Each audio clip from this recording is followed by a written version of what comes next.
Ação Bíblica, uma obra missionária com mais de 100 anos, da qual nasceram igrejas comprometidas com a Palavra de Deus.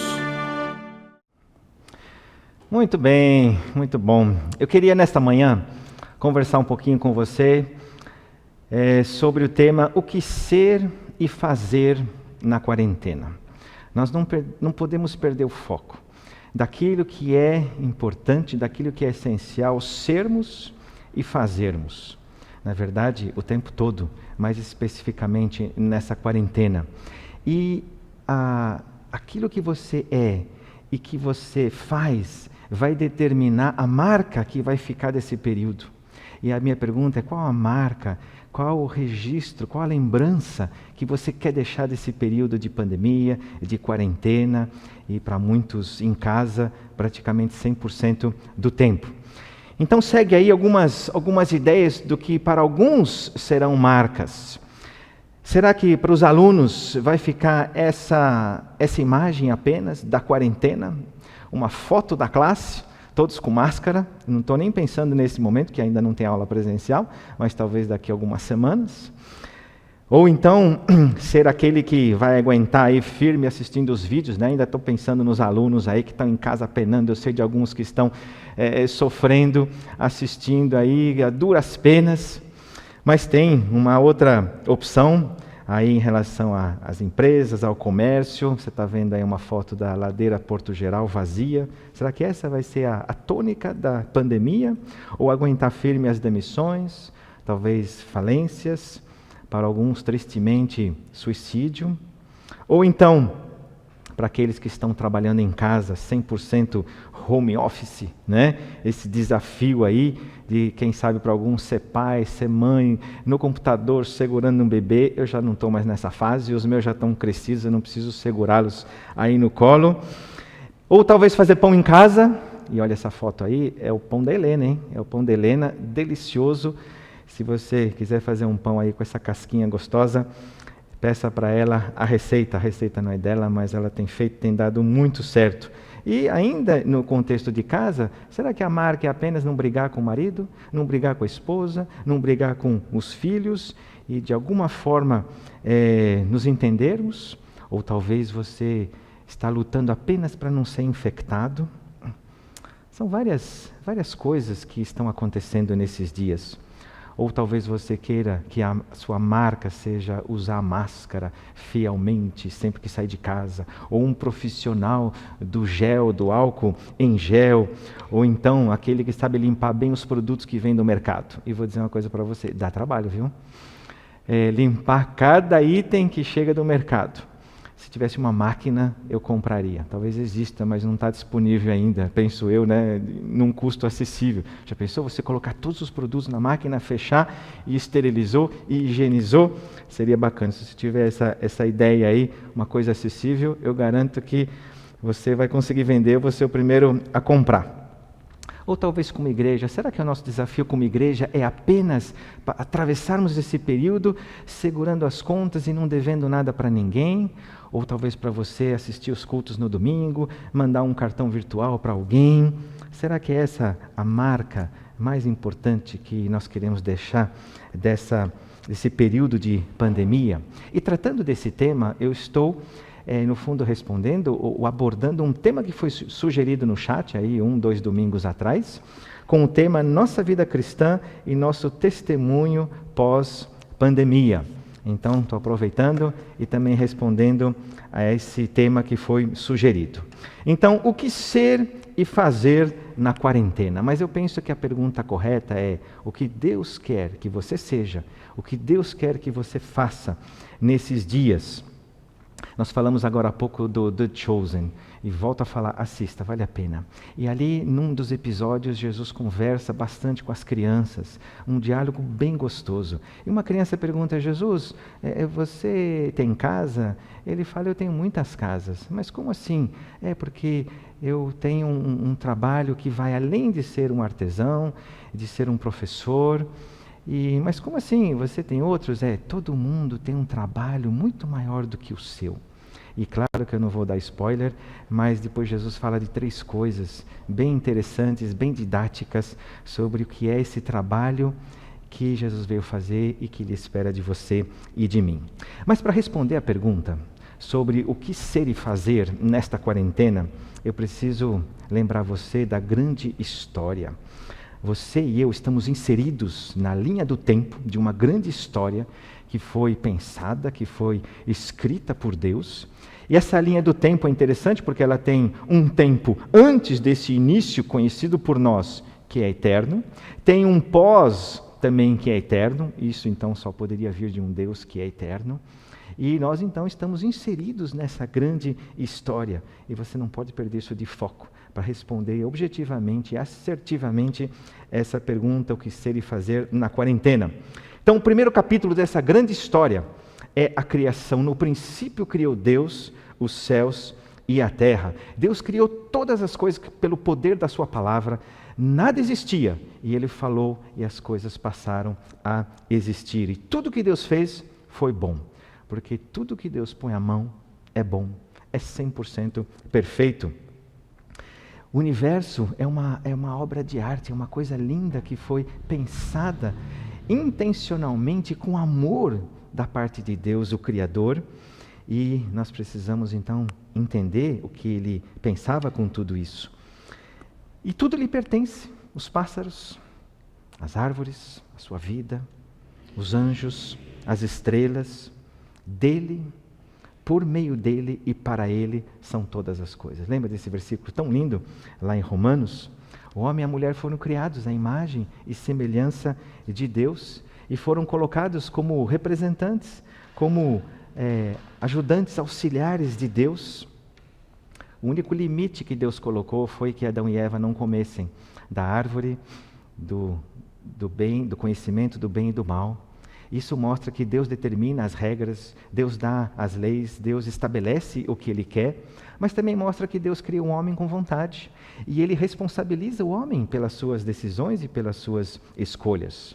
Mas tudo isso, gente, é pela fé. Olha que diz Hebreus 11:3, pela fé entendemos que foi o universo formado pela palavra de Deus, de maneira que o visível veio a existir das coisas que não aparecem.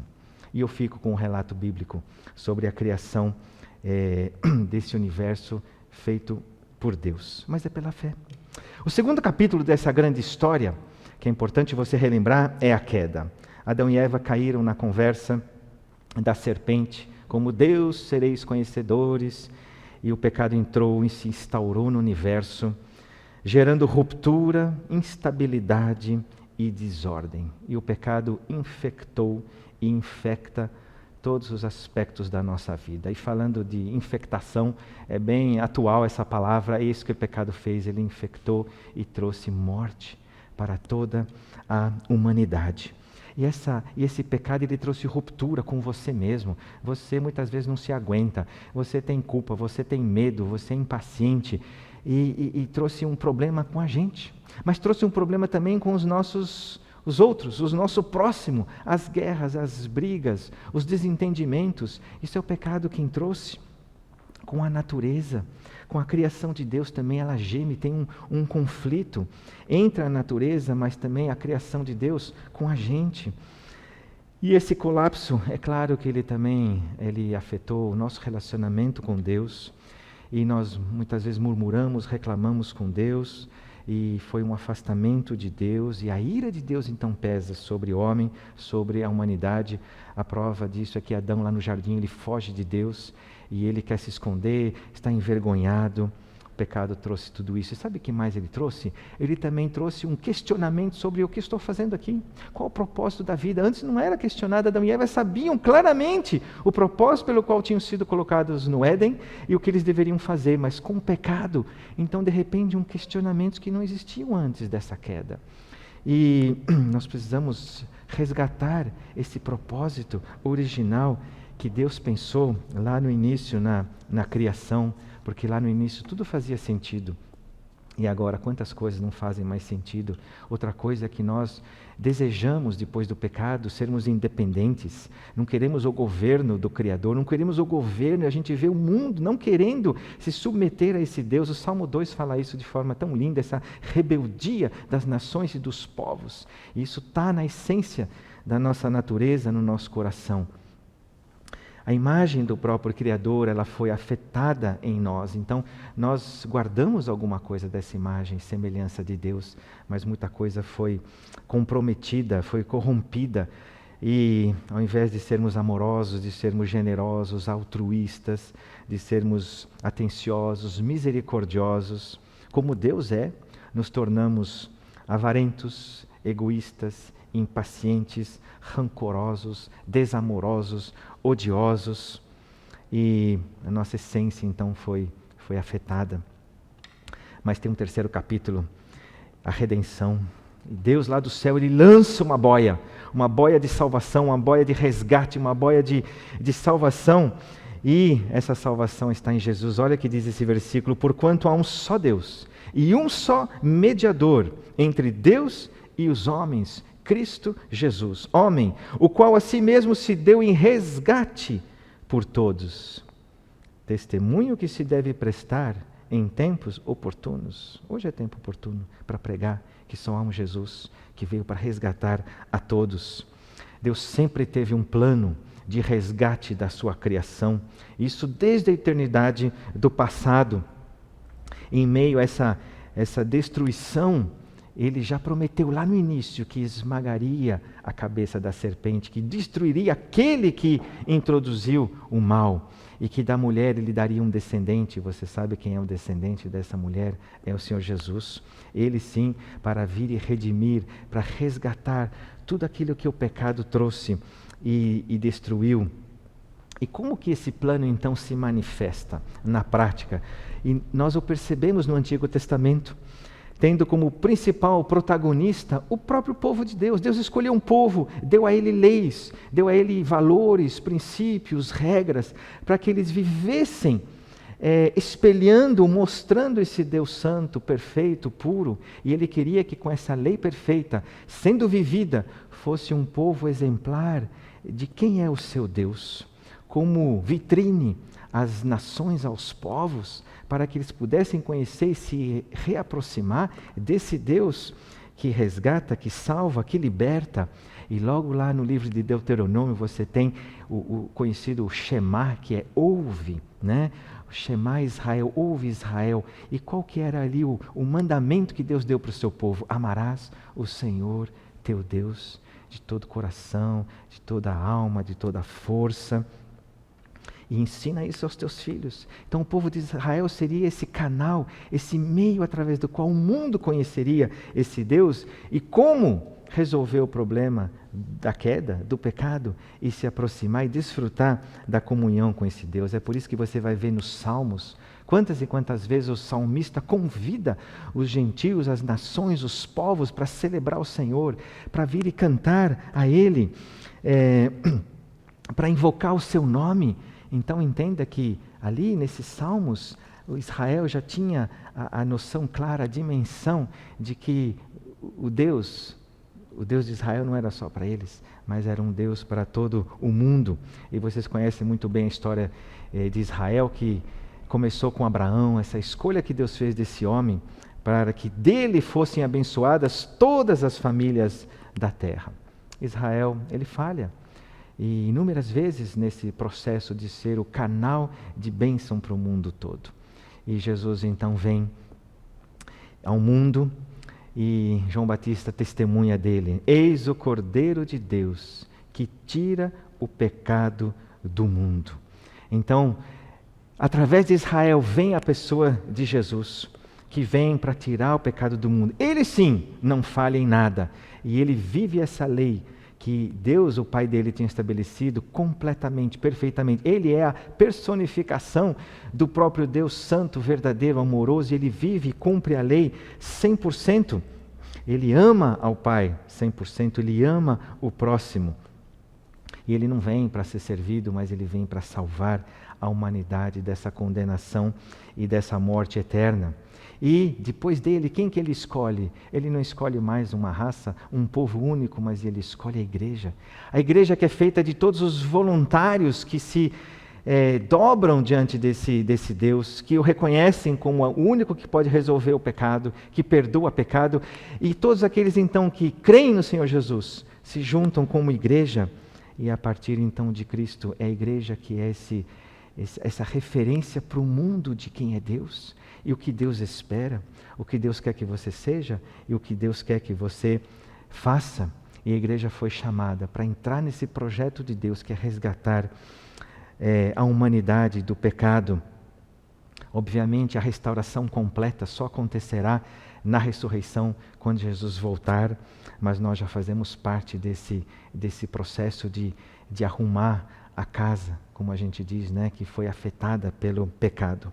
Então, segue aí um gráfico para você visualizar essa grande história e não se perder nessa pandemia e saber onde você está nessa grande linha do tempo. Então, você tem ali no início a criação. Depois você tem um segundo momento, que foi a queda, com a destruição que trouxe o pecado. Israel no Antigo Testamento, apontando para aquele que de fato seria o resgatador, aquele que redimiria Jesus. Você está vendo a cruz aí, e depois de Cristo ele subiu, ele deixou o seu Espírito, e a igreja, e nós estamos nesse período, sendo esses representantes, esses que Deus escolheu para que nós apontássemos para Cristo, e ainda nós vamos perceber a restauração já nesse período de vidas, de corações, de mentes, e a restauração completa da criação, novos céus, nova terra, ainda vai acontecer. Mas que bonito esse gráfico, né? Então, tenha ele em mente para a continuação dessa nossa mensagem e abordagem desse tema. E agora eu quero ver com você, então, alguns personagens do Antigo Testamento, do Novo Testamento, que entenderam o que ser e fazer em períodos não necessariamente de pandemia, mas vários deles em situações um pouco que nem a nossa, tensa, difícil, de reclusão, de isolamento social, e como é que eles então viveram e reagiram e foram aprovados por Deus. Então, o primeiro é Noé. E você sabe muito bem que qual que era a situação de Noé? Ele estava diante de um juízo determinado, estabelecido por Deus. Olha, vou destruir a terra e você vai ser esse instrumento para salvar. Ele foi um servo obediente. Deus falou para ele: constrói uma arca. E ele fez do jeitinho que Deus queria. O que ele foi? Ele foi obediente. Ele foi um servo obediente, fiel. Mas que mais nós sabemos dele? E Deus o aprovou na sua vida porque ele era justo. Mas a segunda coisa, ele prega. E se você está acompanhando aí 2 Pedro 2,5, olha só o testemunho que nos é dado no Novo Testamento de Noé. E não poupou o mundo antigo, mas preservou a Noé, pregador da justiça. E mais 7 pessoas, quando fez vir o dilúvio sobre o mundo de ímpios, ele prega a justiça. Ele não só vive no seu tempo, diante de um juízo determinado, como servo obediente, mas ele também prega, ele anuncia. E foi um pregador que, em termos de resultados, em números, não teve muito sucesso, porque apenas ele e a sua família, 8 pessoas entraram na arca. Mas nós não fomos chamados a mudar o coração das pessoas, porque essa obra só o Espírito Santo faz. Mas você e eu fomos chamados a pregar, a anunciar. Que aplicação podemos fazer de Noé? Ele fez o seu trabalho direitinho de construção da arca. Pelo texto, a gente não percebe reclamação ou questionamento. Deus, o Senhor falou que vinha um juiz, já se passaram 5 anos, 10 anos, 15 anos e nada. E olha, se passaram 120 anos. E então, o meu convite aí para você, olhando para Noé, seja fiel na sua profissão, no curso da escola que está acontecendo lá na sua casa, no ministério da igreja, no uso dos seus dons, como dona de casa, como esposa, como marido. Seja fiel. Isso é um projeto que Deus te deu. Seja fiel nele. Faça com afinco, faça com perseverança, faça com continuidade. E também seja um pregador da justiça. O juízo virá um dia, Deus já falou. E nós somos essas bocas que devem dizer: gente, arrependei-vos. E converta o seu coração. Mesmo que pessoas não queiram ouvir, mesmo que pessoas não queiram dar atenção, mas nós somos chamados a pregar. Um outro personagem aí do Antigo Testamento é Esdras, que pegou uma situação de caos em Jerusalém, de destruição, e vocês sabem que Esdras ele está voltando do cativeiro babilônico, então Jerusalém e toda a terra ali tinha ficado completamente destruída pelo fogo, tinha gente morando lá, mas a situação era bem caótica, e Esdras então ele se dispõe para reconstruir os muros, e quando ele ouve o chamado de Deus, ele obedece, ele foi um servo obediente. O que obedecer, ser um servo, isso tem a ver com a vida, e ele viveu isso. Olha o que diz esse texto tão lindo de Esdras 7:10 a respeito dele, porque Esdras tinha disposto o coração para buscar a lei do Senhor, e para cumprir e para ensinar em Israel os seus estatutos e os seus juízos. Fica um pouquinho aí, olhando para essa tela, 3 palavrinhas destacadas aí. Ele dispôs o coração para buscar. Eu tenho ficado feliz de ouvir testemunhos de muitos de vocês que estão lendo mais a palavra de Deus, que estão buscando sozinhos ou com a família esse alimento da palavra de Deus. Isso tem sido muito precioso de ouvir e de saber. Então busque, faça como Esdras. Mas ele não buscava apenas para conhecer, mas para cumprir. E ele tinha um desejo de que esse evangelho, de que as porções que ele tinha da palavra de Deus fossem cumpridas. Isso é vida, isso é obediência, isso é prática. Mas ele também não ficou apenas para ele, mas ele ensina, ele transmite, ele proclama essa palavra, ensina outros a guardarem a lei de Deus. Bacana isso, né? Ele se alimenta, ele vive. O que ser? Viver aquilo que Deus pediu para você e para mim através da sua palavra, mas também anunciar e ensinar. E eu quero fazer uma aplicação aí, olhando para um texto do Novo Testamento, 2 Timóteo 3, 16 e 17, que diz assim: a palavra de Deus, ela é inspirada por Deus, é útil para o ensino, para a repreensão, para a correção e para a educação na justiça. Eu queria falar desses 4 verbos aqui, que são assim preciosos e podem te direcionar e te dar uma dica bem legal. Ensino. Quando a gente vai falar com alguém que ainda não conhece a palavra de Deus, não conhece esse Deus, porque nós somos esses instrumentos para que as pessoas conheçam esse Deus da Bíblia.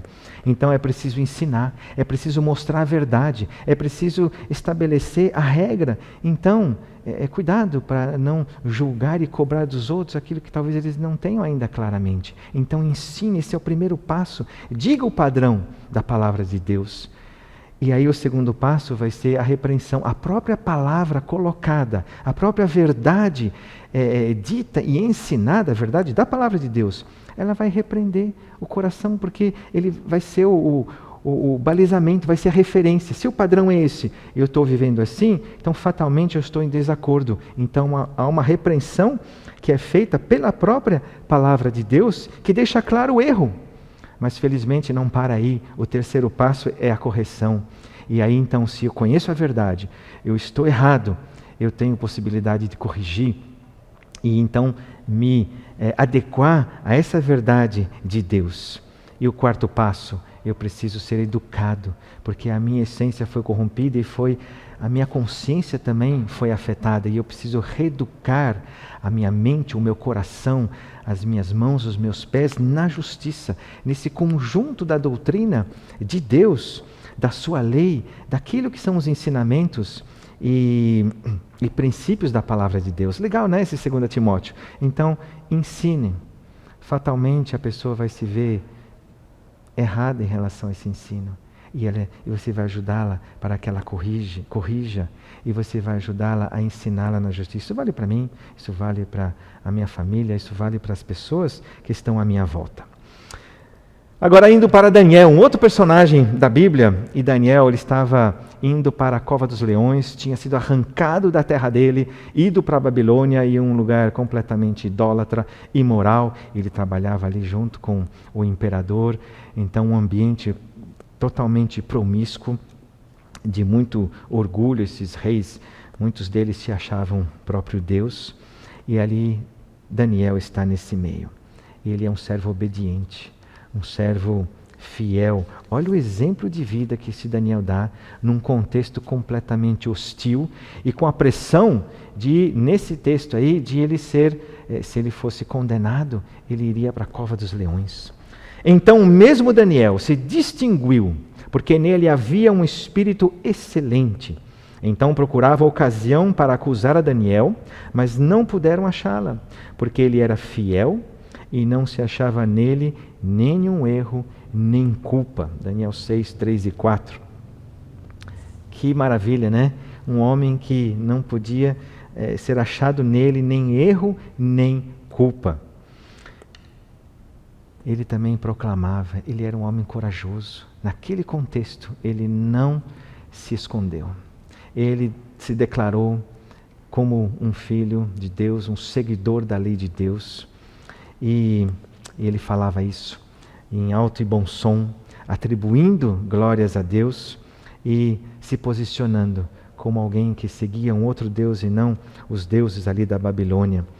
E eu queria aplicar esse Daniel nesse nosso contexto aqui pós-cristão, que você não se envergonhe do Evangelho, que você tenha coragem nesses dias de pandemia para mandar um versículo, para colocar ali na tua rede social alguma coisa que identifique como sendo um cristão, com sabedoria que você pegue ali o seu celular, pegue o telefone e fale com alguém que de repente está aflito nesse período, que precisa ouvir que há um Deus que traz paz, que traz alegria, que salva. E Daniel trouxe luz ali naquele império babilônico, luz porque ele era habitado pelo Deus de Israel. E eu tenho sempre temor de pensar naqueles que não abrem a boca, que não se identificam como cristãos, que não ousam.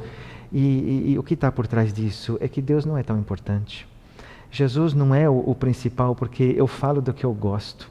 Eu abro a boca para comentar aquilo que eu conheço, aquilo que eu sei. Eu não vou falar daquilo que eu não conheço, senão vou me passar como um ignorante, mas se eu conheço Deus, se Ele é precioso para mim, não tem como.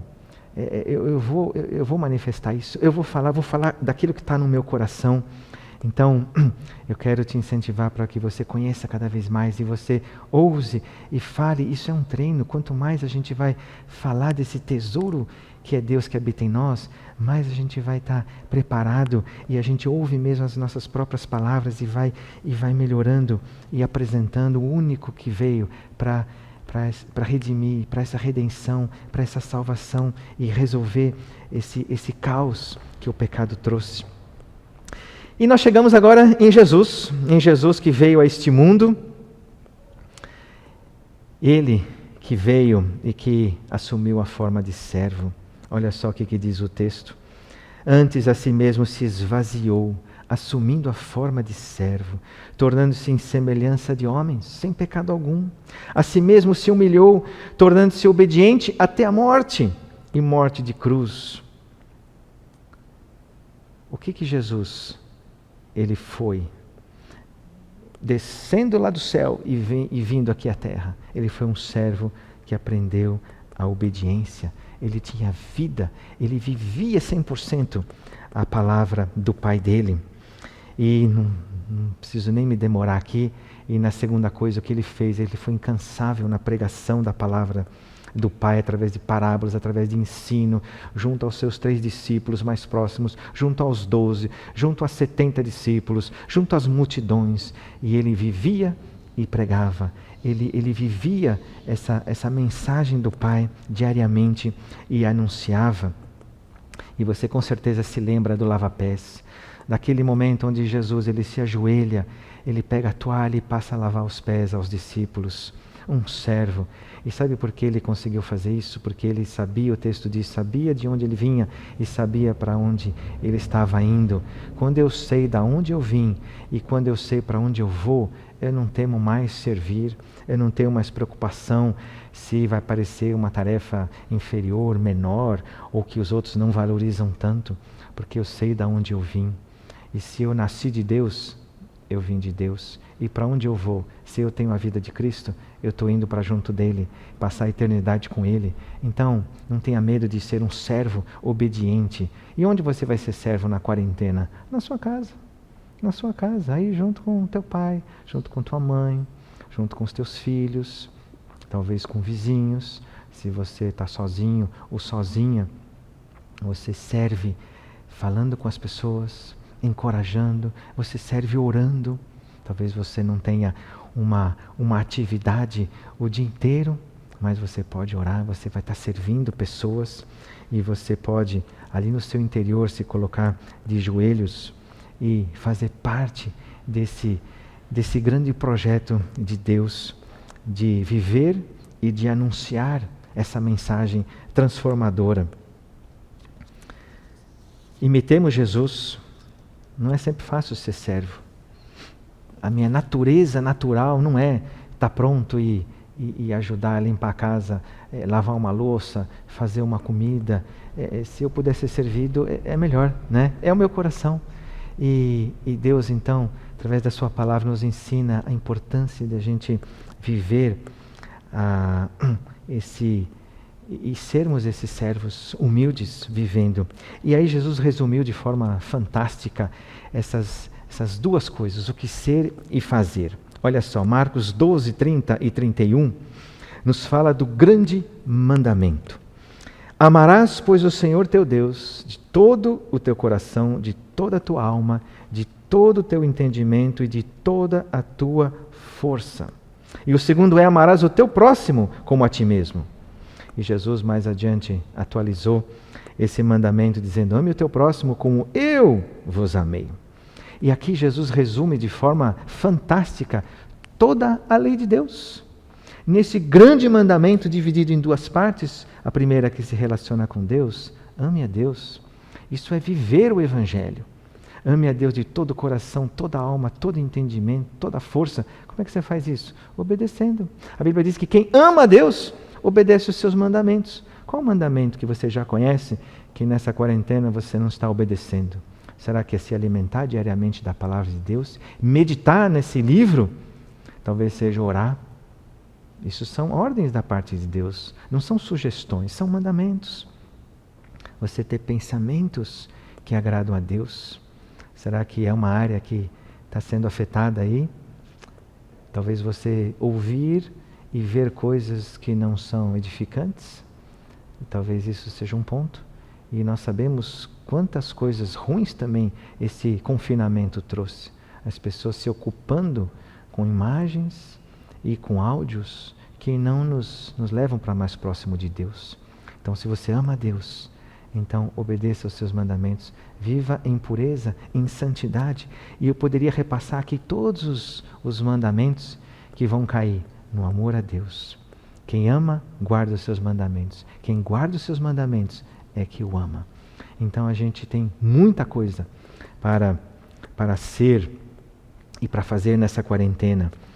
E essa primeira parte do grande mandamento tem a ver com ser, seja obediente. Mas o segundo, você está vendo aí, a grande comissão. Nós também temos uma missão durante essa quarentena, que claro, extrapola a quarentena, mas isso para a gente não perder o foco do que a gente está vivendo nesse período. Jesus, aproximando-se, falou-lhes dizendo: toda a autoridade me foi dada no céu e na terra. Ide, portanto, fazei discípulos de todas as nações, batizando-os em nome do Pai e do Filho e do Espírito Santo, ensinando-os a guardar todas as coisas que eu vos tenho ordenado. E eis que estou convosco todos os dias até a consumação do século. Mateus 28, 18 a 20.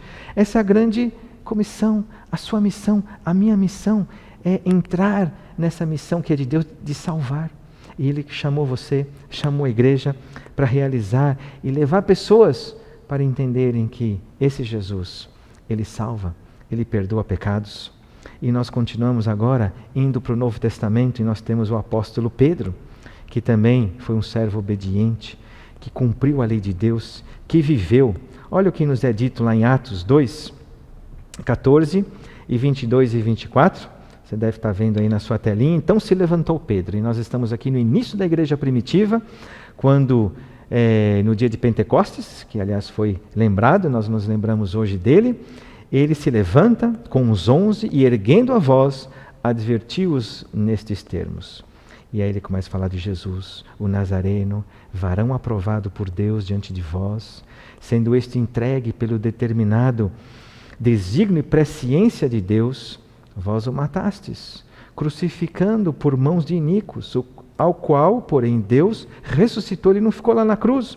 Ouvindo eles estas coisas, compungiu-se-lhes o coração e perguntaram a Pedro e aos demais apóstolos: que faremos? Como é gostoso quando a gente fala do Evangelho e a pessoa está ali e fala: então o que eu devo fazer? Posso orar? Posso pedir perdão agora? O que eu tenho que fazer? E foi isso que aconteceu depois dessa pregação de Pedro, que tinha como centro o Senhor Jesus, morto, sepultado e ressuscitado. E a continuação da história mostra a resposta de Pedro: arrependei-vos, e cada um de vós seja batizado em nome de Jesus Cristo. Arrependei-vos. E naquele dia quase 3.000 pessoas seguem a Jesus e são agregadas à igreja. E esse mesmo apóstolo Pedro, olha o que ele escreve lá na carta de 1 Pedro, a própria dele, capítulo 2, versículo 9. Vós, porém, sois raça eleita, sacerdócio real, nação santa, povo de propriedade exclusiva de Deus, a fim de proclamares as virtudes de quem? Daquele que vos chamou das trevas para a sua maravilhosa luz. E olha para essas palavras em destaque. Sacerdócio real. Qual era a função do sacerdote no Antigo Testamento? Ajudar as pessoas a chegarem até Deus. Ser esse mediador para ajudar que as pessoas se acertassem com Deus. Você é isso, eu sou isso. Esse sacerdote que encaminha as pessoas para aquele que salva. Uma nação santa. Nós fomos separados com leis, que são as leis da palavra de Deus, que nós precisamos conhecê-las e vivê-las, e através da nossa vida nós vamos mostrar os valores desse Deus, os atributos desse Deus. Através das nossas ações, aquilo que a gente fala, a gente vai ser um representante. E Cristo tem que ser visto em você e em mim. Isso é ser uma nação separada, santa. E, que mais? Proclamar essas virtudes. A NVT traduziu como mostrar às pessoas como é admirável aquele que o chamou das trevas para a sua maravilhosa luz. De quem que nós vamos falar? Senão daquele que salva, daquele que tira do império das trevas e nos põe no reino do Filho do seu amor. E é isso que o apóstolo Pedro fez, e ele está dizendo para nós: olha, é isso. Nós precisamos levar as pessoas para mais perto de Deus, precisamos viver, precisamos ser servos obedientes, que amam, e nós precisamos proclamar essas virtudes de Deus, proclamar o próprio Senhor Jesus. Mais um aí, o apóstolo Paulo, também obediente, um servo que mostrou através da sua vida que ele foi realmente aquele que obedeceu, que amou a Deus, que amou ao próximo. E qual que é a situação do apóstolo Paulo? Nesse trecho, ele está preso, ele está isolado socialmente, está confinado. Eu ia falar parecido com o nosso momento, bem diferente, porque ele estava acorrentado, claro, sozinho, isolado, mas muito pior do que nós nessa pandemia. Mas para dizer que numa situação extrema de realmente isolamento das pessoas. E o que ele escreve no finalzinho da carta aos Filipenses? Todos os santos vos saúdam, especialmente os da casa de César. O que significa isso? Significa que ele evangelizou o soldado que estava do lado dele.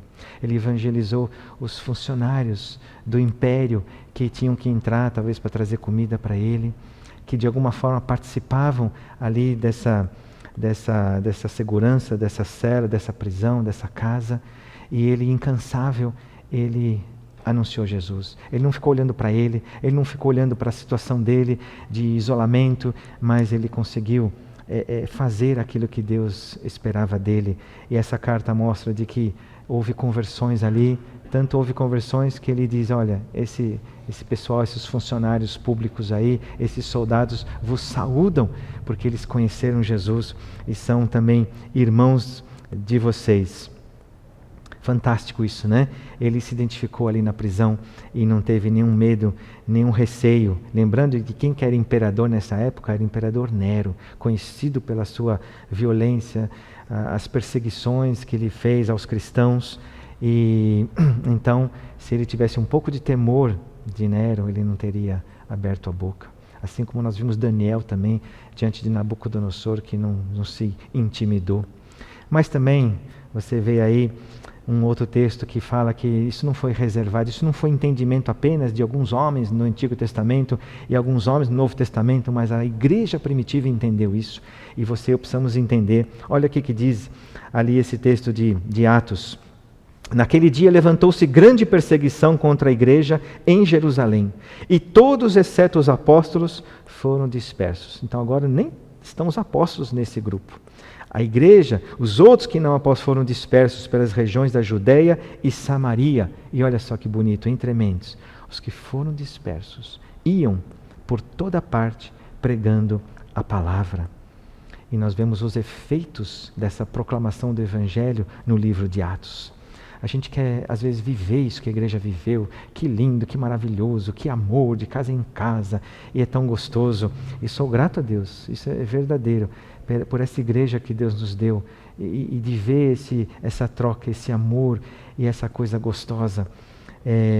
Mas essa comunhão, essa igreja crescendo, ela precisa entender que há outros que não conhecem.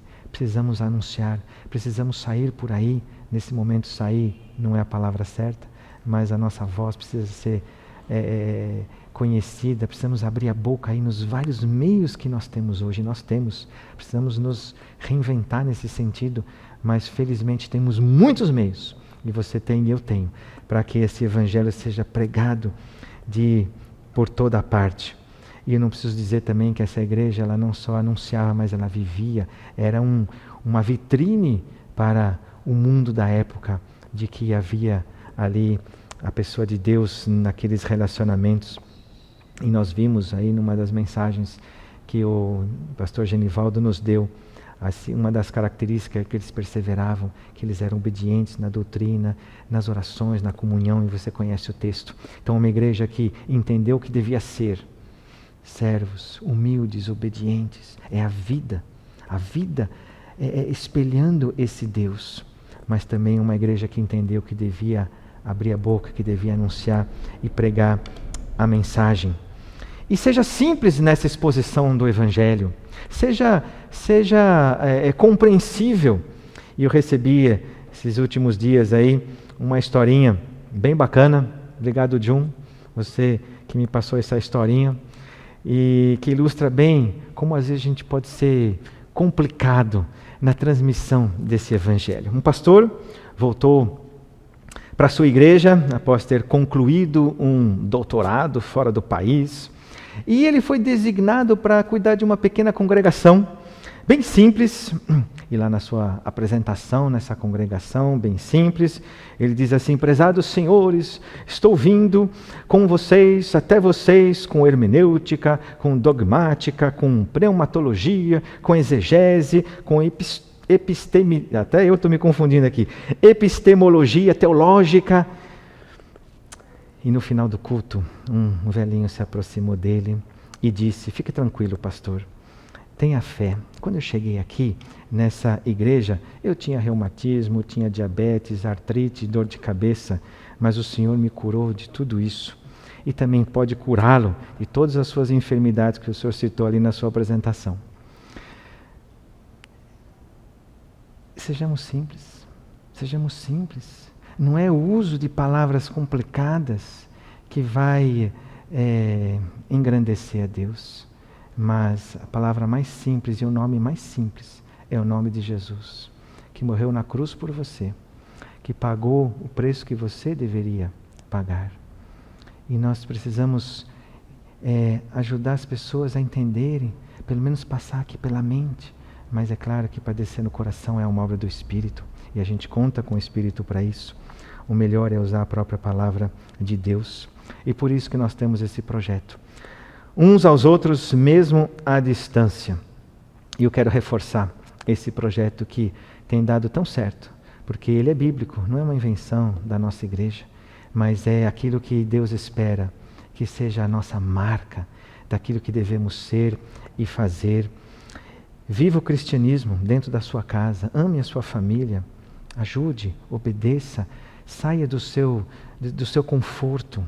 Isso vai exigir, talvez, mudar a sua rotina. A gente criou já uma nova rotina dentro de casa, mas manifeste a pessoa de Jesus. Você vai ganhar ali uma comunhão muito mais gostosa, e aqueles que ainda estão na sua casa que não conhecem. E você sabe que as conversas ultrapassam os muros das nossas casas. Então talvez você esteja aí com mais uma pessoa apenas na sua casa, até sozinha, mas isso vai transparecer, porque a nossa vida, ela vai além, e ela é vista, e ela é percebida, e ela é notada. Então viva isso e anuncie Jesus. E eu termino com a mesma imagem do início, dizendo para você o que você deve ser e fazer na quarentena, que vale para a sua vida se você é um seguidor, um discípulo de Jesus. Seja um servo obediente que ama, entendendo o amor como guardar os mandamentos. E você pode crescer nisso, eu posso crescer nisso, e eu tenho visto, à medida que os dias vão passando, quanta coisa, quantos pensamentos para corrigir, quantos julgamentos, quantas verdades da palavra de Deus que eu preciso intensificar e vivê-las na minha vida. E o que fazer? Faça discípulos de Jesus, simples assim. Para batizar alguém, ele precisa conhecer Jesus como Salvador, então precisa ser evangelizado. E depois a segunda perna aí desse discipulado é ensinando. E eu fico feliz com aqueles que compartilham comigo: olha, fulano está assistindo os cultos, fulano está lendo a Bíblia, olha, eu liguei. E isso é uma alegria tão grande quando eu posso fazer parte da vida de alguém, se aproximar de Deus e crescer com Deus. Eu sei que muitos já experimentaram isso, e eu quero te encorajar, seja e faça, e anuncie essa mensagem, e seja aquele que vai desfrutar de uma alegria gostosa de ver outros também ficando encantados com o nosso Deus. Vamos orar? Vamos orar, terminando essa mensagem. Senhor Deus, não nos deixa perder o foco daquilo que é o Teu propósito. Aquilo que o Senhor quer que sejamos servos, humildes, obedientes, que amam a Deus, que amam o próximo. E esse amor, ele é traduzido como guardar a Tua palavra. Que nós vivamos esse Evangelho, vivamos essa Tua lei, Deus, com alegria, não como um peso, como um fardo, mas como uma expressão de que nós Te amamos. E porque o Senhor nos amou primeiro, mas que também o Senhor nos ajude a abrir a boca, a nos identificarmos, a ajudarmos pessoas que estão nas trevas, que ainda não desfrutam dessa alegria que nós temos. Faça-nos, Senhor Deus, úteis nesse projeto, dessa grande história que é salvar a humanidade da morte eterna. Senhor Deus, eu quero ser útil, e eu desejo que a nossa igreja, que os meus irmãos também possam ver essa Tua obra na vida de outros. Então nos faça, Deus, ver conversões, salva pessoas, Deus, nesse período de isolamento, e nos usa para isso, Deus. Nós queremos ver a Tua igreja crescendo, sendo resgatada desse império das trevas e vindo para a comunhão contigo. E, Senhor Deus, nos ajuda nesses dias a gente crescer nessa próxima semana, identificar aquilo que talvez está tão enraizado ali, que é pecaminoso. Deus, nos perdoa, nos limpa, nos purifica, e que nós nos ajudemos como irmãos e irmãs, como família, a gente dar um passo na santidade e na pureza. Senhor Deus, guarda-nos na simplicidade do Evangelho, e que saibamos também comunicar essa mensagem de forma clara e de forma completa, Deus, para que Teu Espírito possa convencer as pessoas de pecado e trazê-las a esse arrependimento, crendo no único nome que está acima de todo nome, um único nome que pode salvar, e não há outro, Deus. E é nesse nome de Jesus que nós oramos, agradecidos e dizendo quão somos privilegiados de termos a Ti como nosso Deus. Nós não estamos mais sozinhos.